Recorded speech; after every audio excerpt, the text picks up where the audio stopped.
As entrepreneurs, we face all kinds of challenges, and that's what we're about at aesnation.com, is helping you accelerate your success. But we've got a really big challenge today. It's one that we all face. How do we take care of our key employees with healthcare? I mean, with escalating costs, all kinds of evolving, I'll use the word evolving regulatory requirements.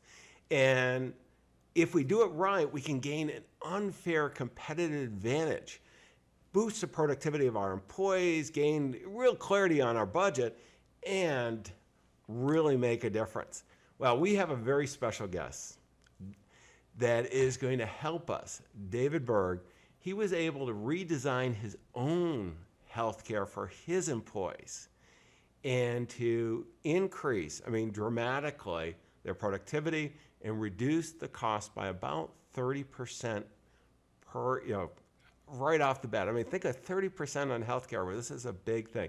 In today's podcast, we're going to go over exactly how you can have healthier employees and reduce the cost of your healthcare. I'm John Bowen. We're at aesnation.com. Stay tuned. This is going to be extremely valuable. Ordinary success?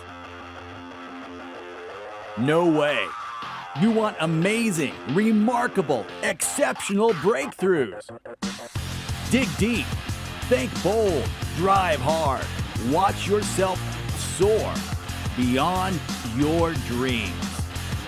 aesnation.com. David Berg, I am so excited to have you here joining us with the power of Skype. You're in Phoenix, I'm in Silicon Valley, and we are here to make a difference with our fellow entrepreneurs. So thank you for joining us. Hey, John. Well, it's always a pleasure. You and I are in a couple mastermind groups together, and Dan Sullivan from Strategic Coach, who's really one of the co-founders of AES Nation, was telling me, I'm going, who are some of the remarkable people out there? And Dan goes, you've got to talk with David. David is on the verge of transforming the healthcare industry. And if there ever was an industry that needs transforming, and this is one of the few things almost everybody agrees, inside and outside of an industry, there's a need with that escalating costs, just the benefits, the whole health issues that we all face. David, before we go into the solutions, because you're doing some pretty amazing things, I want to go into your background. I want to, so everybody knows who you are, what you're doing, and how you reached to this. Because you don't wake up one day and say, I'm going to transform the healthcare industry when you're a young man. It takes a lot of things going on. So share with me, how did you get here?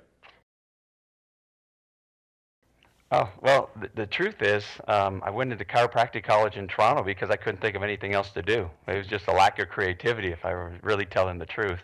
And I got to say, I probably recognized a year before I graduated that maybe it's not quite what I wanted to do. I started realizing that I was more of a process guy, and I love business. And I've been accused many times of being more like an engineer than a doctor, and mainly by my engineer friends. And so I grew up in Toronto and studied there, and we moved to Phoenix in 1995. And when we came down here, we really didn't know anybody, didn't know anything about the healthcare system. I knew quite a bit about the Canadian healthcare system, stuff that was good about, stuff that was awful about it. There's some things terrible, some things that were pretty good. And then when I moved down here, I just didn't have a clue what was going on, and there was just no way to figure it out from reading books or talking to people. And it seemed like everybody was telling you a different story. Everybody had a different agenda, whether it was an insurance company or a hospital administrator or a specialist or a primary care doc or another chiropractor. Everybody, the patients, everybody had a different take on what they needed out of the system and how to do it. And, the one group that we found always told a consistent lie to us was our patients. They always told us the same thing. It wasn't true, but it was the same thing. They'd tell us things like, oh, you're supposed to answer your phone when we call you, and you're supposed to return your calls, and you're not supposed to make you wait in the waiting room too long. So we just had to figure out ways to make that happen, create process to make those things happen. And they'd complain that they didn't like walking from the end of the parking lot, so it'd create a process to make sure the best parking was at the front. We just over and over again just listened to the customer, because they were the only ones giving us a consistent answer what we need to do. And coming from Canada, dramatically different system. We had no idea how to work the American system.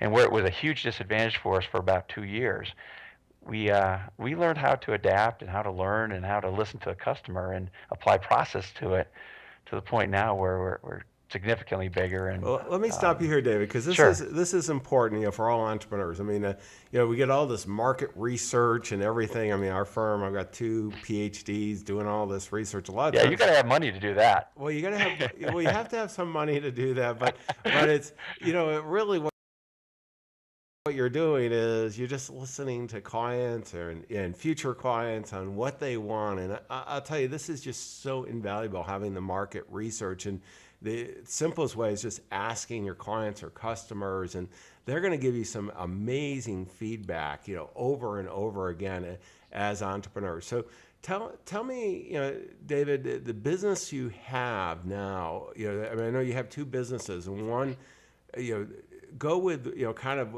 the how you got started in Phoenix, and opening one and then multiple locations, as you listened, what was working. And I always love the term nail and scale. Nail, There you go. meaning you're delivering the client experience the clients want from you. Okay, you gotta be able to deliver profitable, everything else, and then you scale up. And you did both. And why don't we start? You kind of covered a little bit of the nail.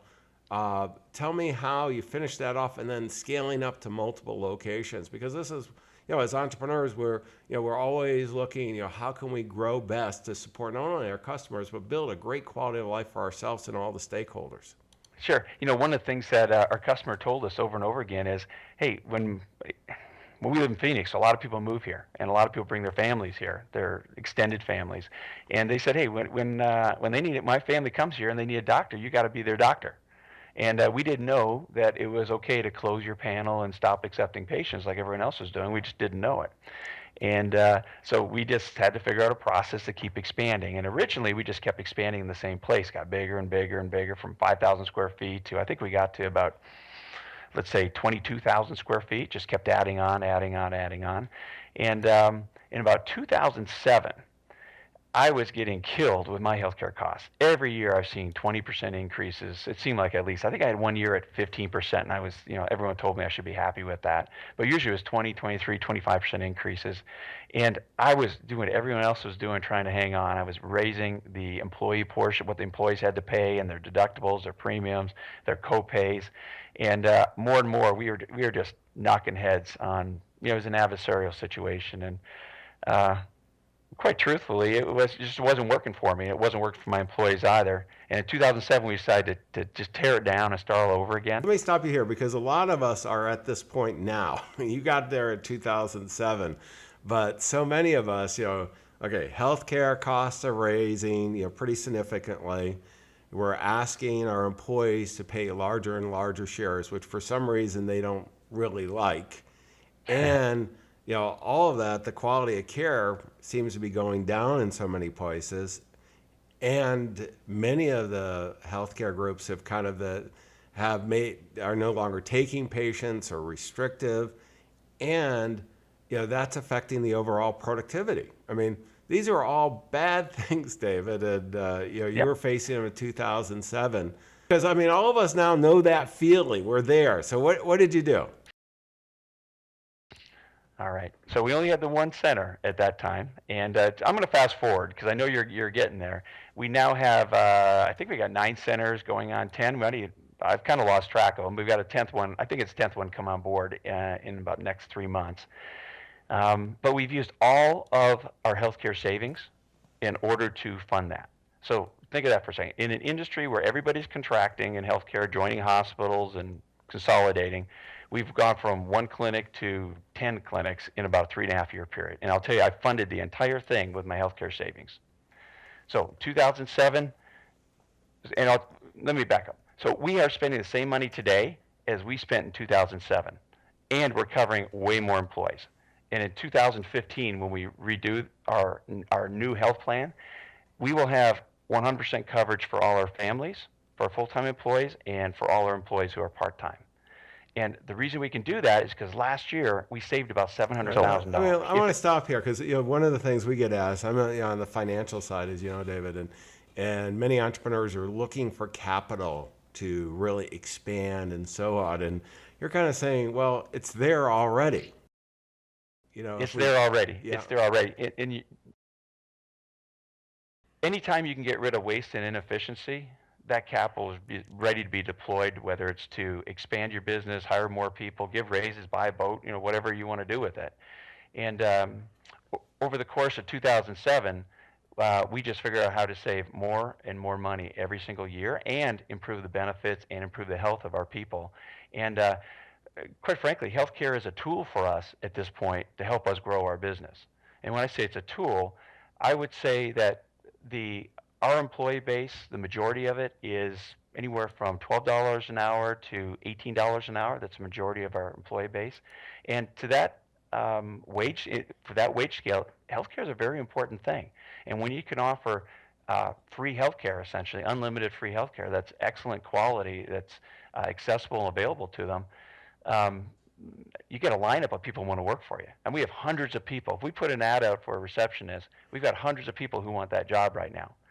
It's not just because they buy into the values, but because they want the health care. And when we can provide $10,000 worth of health care and it only costs us $1,500, $2,000 to do it, that's a huge competitive advantage, not just in others in our industry, but for those people that could work in other industries as well. No, this is great. Let me go to this segment here. And David, what I'd like you to do is to share, the big breakthrough. I mean, this is huge. One of the things I love is unfair competitive advantages. This is only for our community here at AESNation.com.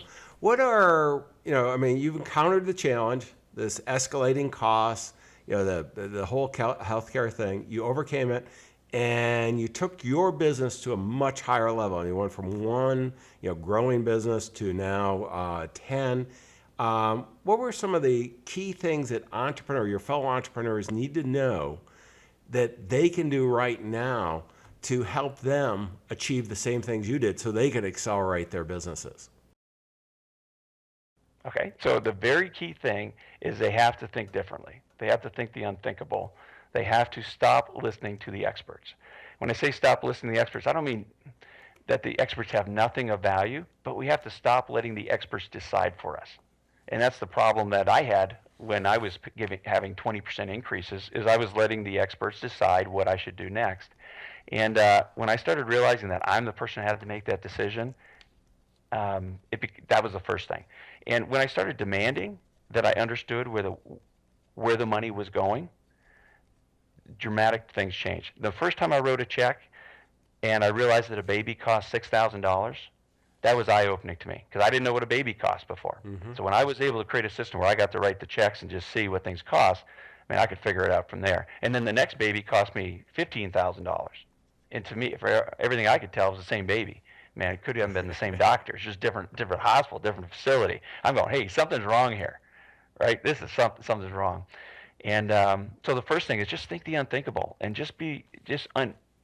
understand that the experts are never going to be aligned with the entrepreneur. Never. There's never a chance they're going to be totally aligned.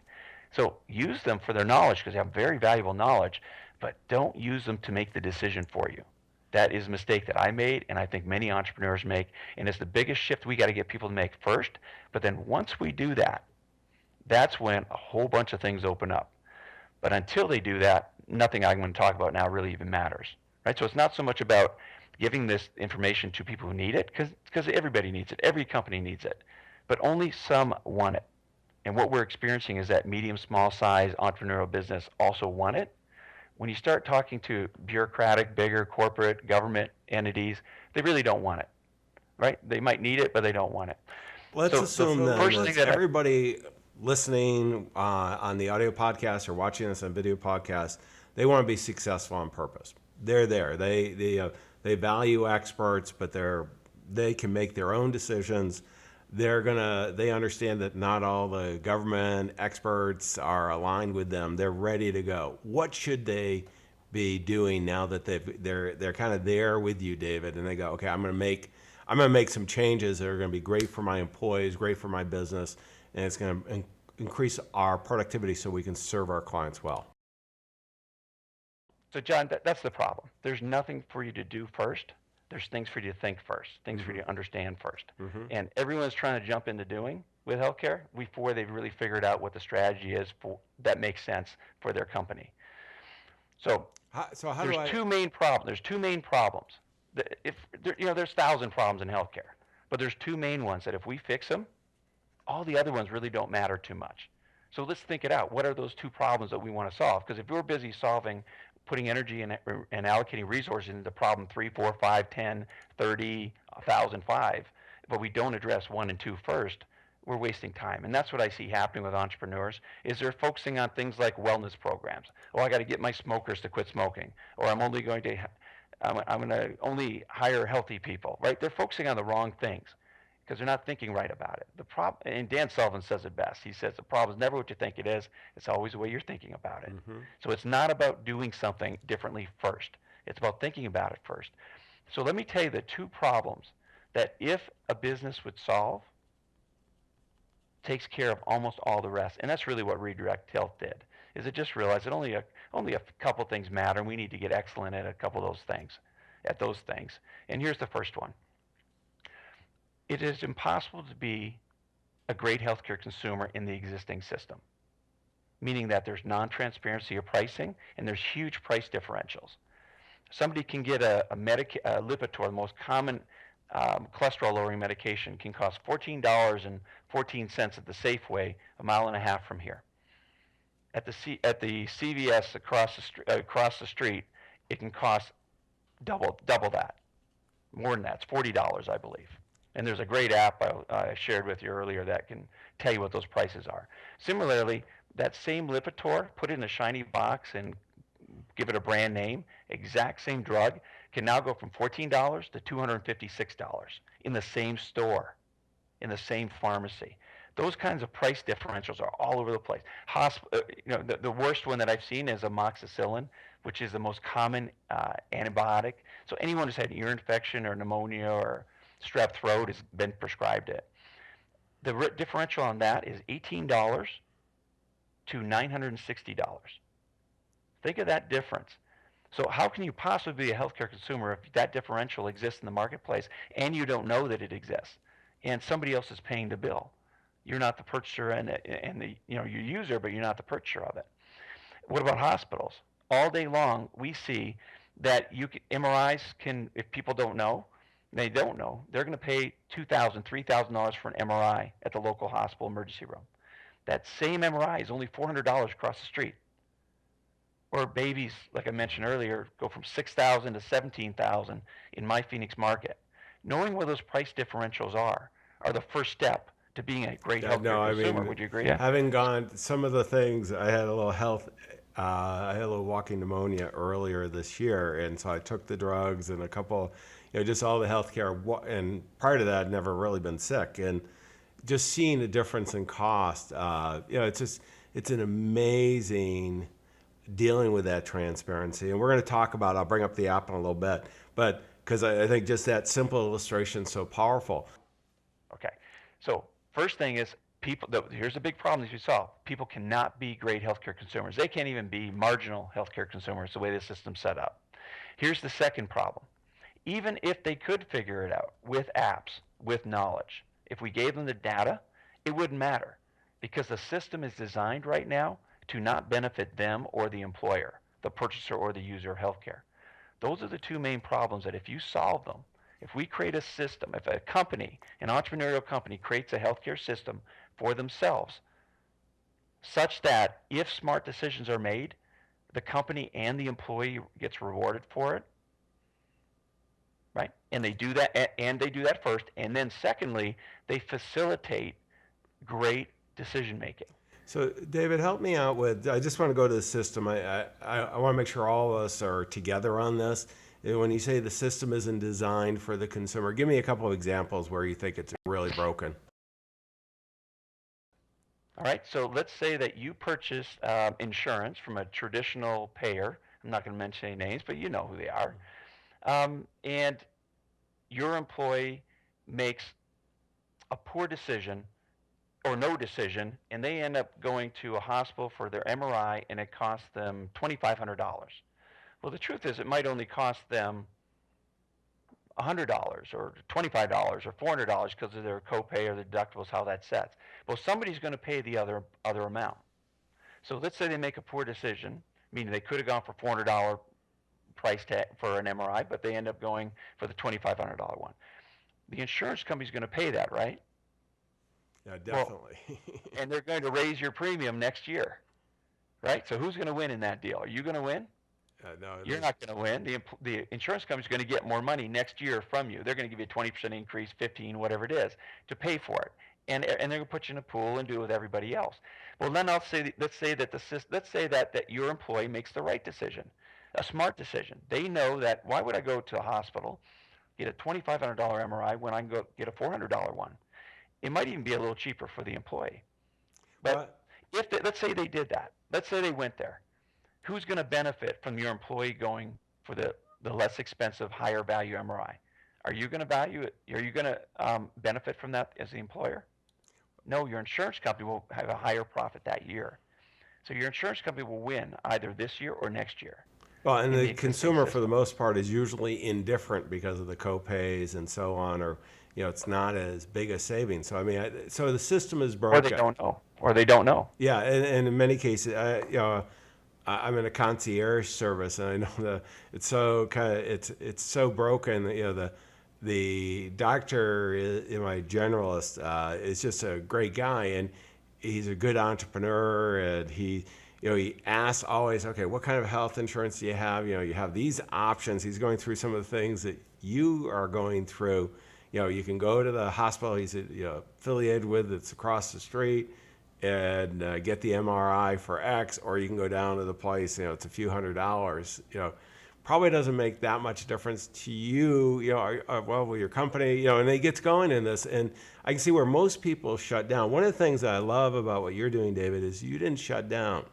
I want to go to the next section, which is passion. And I want to share, you took this, and like many entrepreneurs, you see a problem, you experience it personally, you've dealt with it in your business, and now you're building a business to share it with other entrepreneurs.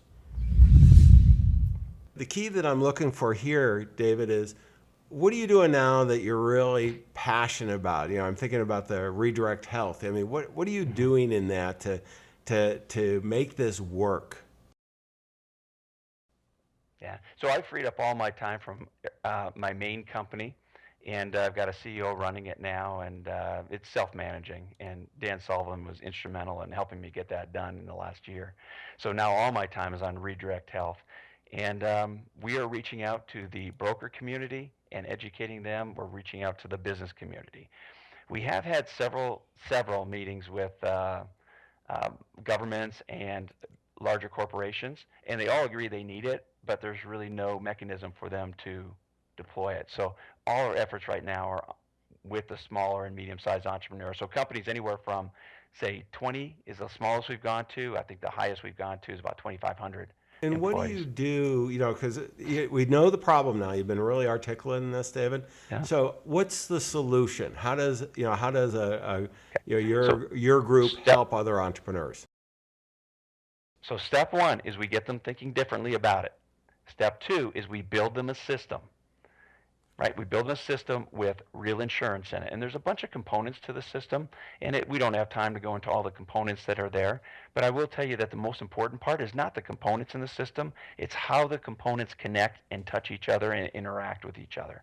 So there is a self-insurance component to it, meaning that, of course, you've got to have catastrophic coverage, but we don't have to have first dollar coverage.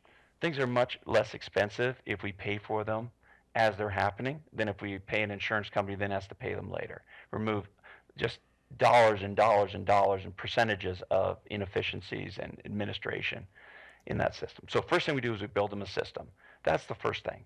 And it's a system that's theirs. We're there at the center of it, not their insurance company, but they use insurance. Insurance is very important in their system, but we put them in the center of it. Then the second part of it is we set up we facilitate learning for their employees. We help them understand where the best prices are. And there's a big data analytics play when we get to the execution. We have a data analytics platform that helps us identify the 10% of the people in an organization, and that could be kids and spouses as well, who are going to spend about 90% of the money. Right? The 10% are going to spend 90% of the money. Think about that for a second. So if we can identify the 10% who are going to spend that money, we already know that they have, 80% of that 10%, they have diabetes, they have asthma, they use narcotics, they have anxiety and depression issues. There's not a whole lot beyond that. Of course, we have some other things that can drive up costs as well, but we just hit 80% of the 10% that are going to account for 90% of all the money. Think of that for a second. So if we can take those 10% of the people and we can lower their cost by a third or even a half, which is what we're experiencing, that frees up a lot of cash to then serve the other 90% of the people who are only spending 10% of the money. And it's about understanding where the money is being wasted and where it would be beneficial to redeploy it. All this stuff we do in business already, right? I don't want to focus on the overweight smoker who's spending 2% of the money. That's a lot of effort for no return. I'd rather focus on the employee who has a 4-year-old little girl with asthma and make sure that they always have their asthma inhaler so they never have to go to the emergency room. That's a $100 investment that's going to save me potentially $10,000 over the year. And we don't have to do that a lot of times. We just have to do it excellently the 4 or 5 or 6 times that it presents itself during the year. And so that's the biggest strategy. There's a lot more, obviously, but that's the most important one. Well, I mean, you're being too logical for healthcare, David. It's confusing. I mean, really. And, we all know Pareto principle, 80-20 at healthcare. I wouldn't be surprised if it's 90-10 or even that top 5% doing, even over 90, I mean, on some plans. And so this is being very logical, pulling it together. I want to go to the next segment because this is a great example of that cost containment you're talking about. And this is the application of the day. And David, you started to talk about one on the prescription side. Tell us about this.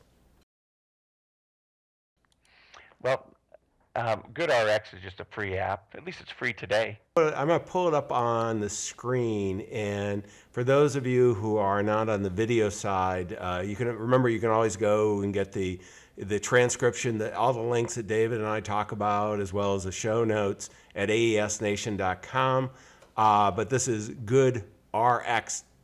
And I've got it up on screen, and they're showing some pretty big difference in prices here. David, how does this work? So I can't see what you're looking at right now. Yeah, we won't go over the prices, but the site. I mean, what are they doing?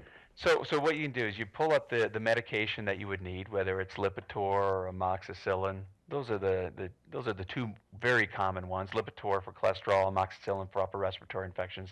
And you'll see that in the same store, the same mile, that the differential can go between $14 for Lipitor to $250 in the same store, in the same mile. Similarly, for amoxicillin in Phoenix anyway, it goes from $18 to $960.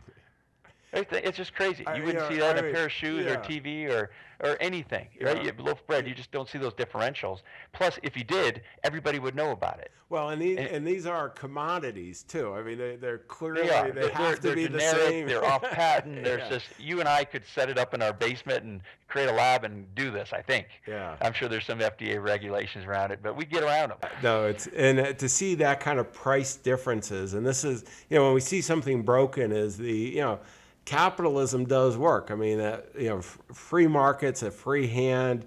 This is a great example. There's no free market in healthcare. It's all about non-transparency and fooling people. And quite frankly, it looks like trickery to me when I look at it. Now that I know how to get around it, and I see the obstacles that others are facing from from the other side of it, and go, wow. There's some firewalls here to stop the entrepreneur from even. Yeah, I mean, there's a shell game going on. Plus, certainly there's not an invitation for entrepreneurs to come in and change what has been a pretty good game for an awful lot of people for a long time. So as soon as the entrepreneur decides to get together with their employees and work as a team, healthcare gets remarkably easy for them. Unfortunately, what happens is we are pulled apart from our employees, right? We've got we have the insurance companies and the brokers saying to us, the employer, hey, give us your trust. Don't trust your employees. They're overutilizing care. They're smoking. They're whatever. They're abusing their medications. Don't trust the doctors or the hospitals. Look at how much they're charging. And then on the other side of it, our employees, the doctors and the pharmaceutical companies are saying, hey, give us your trust. Don't trust your employer. They're the ones who got you this crummy insurance policy that raised your deductible, that raised your premium. And don't trust the insurance company. They're the ones trying to increase or deny your care. So give us your trust. But we all have to realize that the healthcare system and the insurance system never have the best interest, cannot be financially aligned with the purchaser and user of healthcare, right? No, this is so good because Never can be. But when the purchaser and user come together, they want exactly the same things. They want quality care. They want lower pricing. They want accessibility. They want availability. They want it to be easy. They want increased productivity. They don't want to have to go into the doctor to find out their lab results were normal. They want to hear it over the phone. Well, this is so good because you're building consensus. We're talking about creating high-performing teams. This is one of the best ways. You're giving something of real value to them. You're aligned together against something that everybody knows is broken, and you're doing it as a benefit instead of a takeaway type thing, or telling them that they have to do this or they have to do that. It's like we're all in this together. Oh, that's great, David. Let me go to the next segment. And this is the book of the day. You're an entrepreneur. I know you're out there. I'm in the masterminds groups with you, and we have a virtual mastermind here at AES Nation. You've got books behind you. I've got books behind me. What's one that you want to, that really made a difference in your thinking, and you want to share with other entrepreneurs, your fellow entrepreneurs? Oh, I obviously love all Dan Sullivan's stuff, and I've read it all so many times and been part of Coach for a long time. So I'm going to skip that one right now because I'm sure everyone listening to this has read his stuff. But I really like Clay Christensen's stuff. And Steven Spears was a student of Clay Christensen, and Clay Christensen, disruptive. Or Innovator's Dilemma, Innovator's Solution, and he did one called Innovator's Prescription too, that I think was right on. I've got some tips for him though, if you ever would want them, or I think he's off just a little bit. But Steven Spears studied under him. He wrote a book called Chasing the Rabbit, and now he's rewritten it. It's called High Velocity Edge, and excellent books. All my managers have read it. We've done it, and it talks about the importance of a lot of the stuff that we just talked about today, just of strategy and process and just thinking out what we're doing before we do it.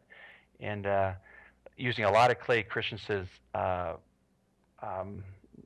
perspective on things. If I can give you, one quick example, that not necessarily from the books, but just an idea, is we talked about listening to the customer earlier. And that is something that goes through our whole organization, and it's a filter that almost every decision goes through, is understanding who is the true customer in any one situation, and understanding their articulated needs, the needs they can tell us about, but then more importantly, understanding those non-articulated needs that they can never tell us that they want. And there are always needs around confusion or isolation or powerlessness or guilt, right? No. Right. So, for instance, when one of our clinics sees a little child and the dad brings him in, guess what? The child's not the customer, the decision maker. The dad's not even the decision maker. Dad's just the taxi. The real customer's at home or at work, really, is the mom. And the real non-articulated need that we need to take care of is mom feeling guilty that she's prioritized her career over taking her child to the doctor's office. So we find ways to satisfy our customer, and that could be a phone call to her and say, hey, just want to update you on what's going on with little Sally and blah, blah, blah. And it makes the husband, the taxi, look like a hero too. So we're always thinking about who's the decision maker beyond just the patient, the user of the service, and bringing them together and making sure they all get what they need. But Clay Christensen talks about always understanding the real job our customer's hiring us to do. And he's got a famous milkshake example that where the milkshake has a different meaning in the afternoon when you're trying to get the kids to quiet down, and in the morning when you're, want the last 20 minutes and, feed you on your way into work, right? It's the same milkshake might have a different job you're hiring it to do. And Steven Spears takes that just a little bit further into the business world with Chasing the Rabbit. I will read that, and let me go to the next segment. Sure. The resources, David, and I'm going to put up on the screen your Arrowhead Health Center. It's arrowheadhealth.com, just so you could, if anybody wants to take a look at David's core business. But I think the real resource for the entrepreneurs is at Redirect Health, and I particularly like the About section, and you've got you had the Draw Shop do a brief presentation that I thought was really powerful too. Are there any other resources, anything you should point out to them on either of those websites? I think that the main thing, we've covered the main things. We really have. And too often we make it too complicated. And there really are only two things to solve in healthcare for the entrepreneurial business and get excellent at solving. And because if you solve these two things excellently, all the other thing just kind of goes away or becomes, I don't want to say irrelevant, becomes so unimportant, you can get back to building your widgets or servicing your widgets or creating new widgets. But just understand, if you can build your own healthcare system, and Redirect Health is awesome at helping people do it. And it's easy for us, and I understand it might be hard for an employer to do it, but once it's built, it's built. Then the tweaking part is where it becomes fairly easy. The hard part is just building it the first time, but it's not insurmountable. I mean, the stuff that a business owner deals with every day is way harder than building their own healthcare system. They just don't know how to do it. And then the second part of it is get in a mindset of continually teaming up with your employees to conquer this dragon, to beat this monster up by making smart decisions. It can't tolerate smart decisions. Smart decisions by consumers is its kryptonite. There is no doubt about it. Well, let me go over this last segment. And this is the key takeaways, David. And let me just share with you what I'm taking away from this presentation. I got tons of notes here, but number one, it's impossible to be a great consumer of healthcare. I mean, they've made it very difficult to do. Just the one app example on, pharmaceuticals. And I mean, we're talking about, just one part of healthcare. It's hard, and we need to recognize that it's kind of a little bit of a shell game. Second is that all the providers, whether it's insurance companies, the different medical groups, the system's not designed to support that increase in productivity and really reduction of costs that we want. So that's number one. Number two, what I really love is that thinking strategically. We've got to think differently. We've got to not get caught up in the experts there. There's some focus on what's important. I mean, these are all the strategic things that we all know that we need to do. What are the most important things? And then putting the systems in place. And the third, and I think really equally important, is building consensus with your employees. We want high performance teams. This is a great incentive. By enrolling them, enlisting them, building consensus, we can make a huge difference.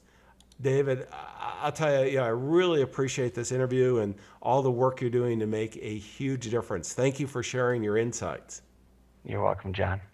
Well, this is one where, this is so important. I mean, particularly when we talk about David funding his business growth by just making these decisions and doing it in a way that made his team even more productive.